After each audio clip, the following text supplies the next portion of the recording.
বন্ধুরা, গোবিন্দ নামে এক ব্যক্তির জীবনে শ্রীকৃষ্ণের কৃপাদৃষ্টি পড়ার ফলে কি ঘটেছিল এবং তার জন্য গোবিন্দর জীবন কিভাবে পাল্টে গেল সেই কথাই আজ আপনাদের শোনাবো। বন্ধুরা, আপনারা জেনে খুশি হবেন যে এই ঘটনা আপনার জীবনেও ঘটতে পারে। এমন কি করলে আমাদের সবার জীবনেও এই ঘটনা ঘটতে পারে তাও আজ জানাবো।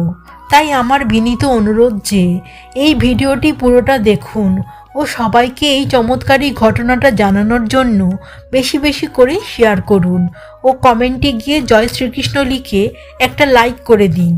এইবার মনোযোগ দিয়ে কাহিনীটা শুনুন। গোবিন্দ নামে এক কুমোর হাওড়া জেলার এক গ্রামে তার স্ত্রীকে নিয়ে থাকতেন। তারা নিঃসন্তান ছিলেন। গোবিন্দ মাটির তৈরি হাঁড়ি, কলসি, পুজোর জন্য ব্যবহৃত নানান মাটির জিনিসপত্র বানাতেন। সেই সব জিনিস মহাজনের কাছে বিক্রি করে যা আয় হতো সেই দিয়ে কষ্টে সৃষ্টে তার একরকম চলে যেত। গোবিন্দ যে কাজ করত সবই তার বাবার কাছে শেখা। গোবিন্দ তার বাবার কাছে বসে যখন বাবার হাতের কাজ দেখত তখন গোবিন্দ লক্ষ্য করত যে তার বাবা কাজ করতে করতে গুনগুন করে কৃষ্ণ নাম করত। একদিন গোবিন্দ বাবাকে জিজ্ঞেস করল, তুমি কেন সবসময় কৃষ্ণ নাম করো বাবা? উত্তরে তার বাবা জানায়, ভগবান কৃষ্ণ তাদের ইষ্টদেব, তাই কাজের ফাঁকে ফাঁকে তার নাম গান করলে কাজও হলো আবার তার ধ্যান করাও হলো। তাই সেও ধীরে ধীরে কাজের সময় বাবার মতন কৃষ্ণ নাম করা অভ্যাস করে ফেলেছিল। গোবিন্দ রোজ সকালে ঘুম থেকে উঠে হাত মুখ ধুয়ে প্রথমে কৃষ্ণ নাম সংকীর্তন করত, তারপর কিছু খেয়ে কাজের জায়গায় চলে যেত ও সেখানে সারা দিন হাড় ভাঙা পরিশ্রম করত। কাজের জায়গায় গিয়েও গোবিন্দ নিজের মনে কৃষ্ণ নামে বিভোর হয়ে থাকত। সদা হাস্যমুখী মানুষটার ভগবানের কাছে এই জীবনের কোনো কিছু নিয়ে কোনো অভিযোগ ছিল না। সুখে দুঃখে গোবিন্দর এক প্রকার ভালোই কাটছিল জীবনটা। একদিন হঠাৎ করে একটা ঘটনায় গোবিন্দর জীবনের তারে অন্য রকমের একটা সুর বেজে ওঠে। একদিন কাজের ফাঁকে সে একটি মন উদাস করা বাঁশির সুর শুনতে পায়।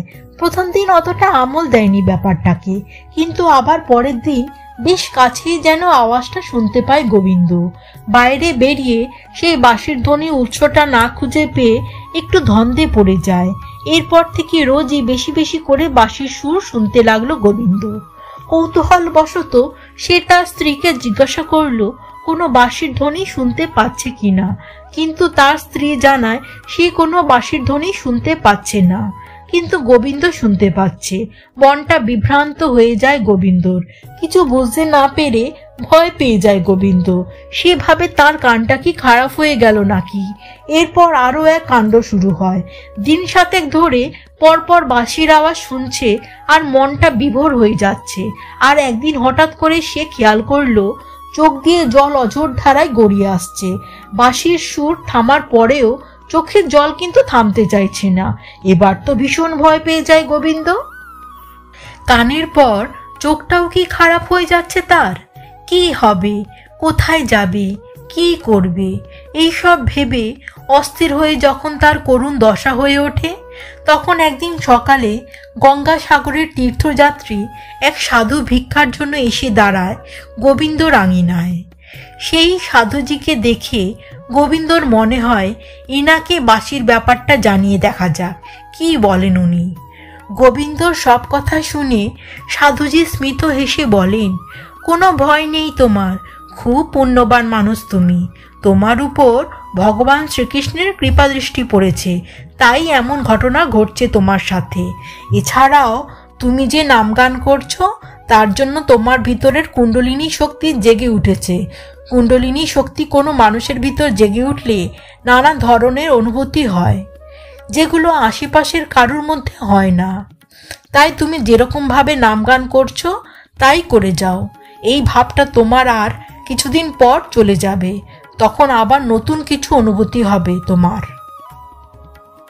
ভয় পেও না, ভগবান তোমার সঙ্গে আছে জানবে, তোমার ভালোই হবে।